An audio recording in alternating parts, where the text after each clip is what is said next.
George Stanley Halas Sr. will go down in history as one of the most important people in Chicago sports history. Principal and founder of the NFL Chicago Bears, was born in Chicago in 1895, where he stayed for the majority of his life. After graduating from Crane High School in Chicago, he attended the University of Illinois, playing football for Coach Bob Zuppke, as well as baseball and basketball, and earning a degree in civil engineering. He also led Illinois to win the 1918 Big Ten Conference football title. Serving as an ensign in the Navy during World War I, he played for a team at the Great Lakes Naval Training Station and was named the MVP of the 1919 Rose Bowl. After graduating, his sports career switched from football to baseball, where he played in the minor leagues before moving up to play with the New York Yankees for 1 year. After his stint in baseball, Halas moved back to the Chicagoland area to pursue a career in starch manufacturing, where he would fall back in love with football through his work's intramural football team called the Decatur Staleys. Supporting his love for Chicago football, he chose Illinois' colors of navy and orange for this team. This team became a project of love for Halas, and he worked hard to build an impressive roster. Eventually, in 1920,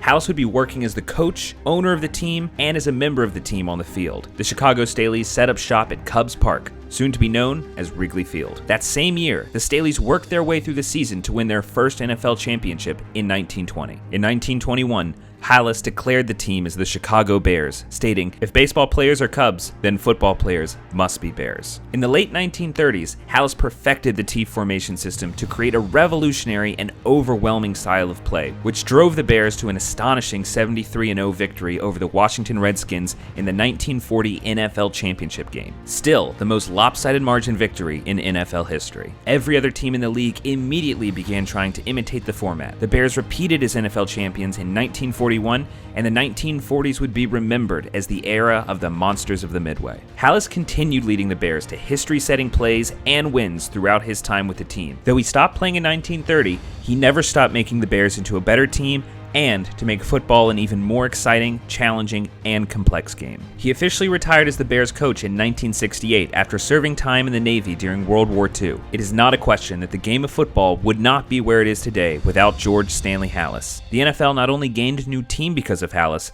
but also a new way to play football. He will serve in history as both Chicago's biggest name in sports, but also one of the biggest names in sports history.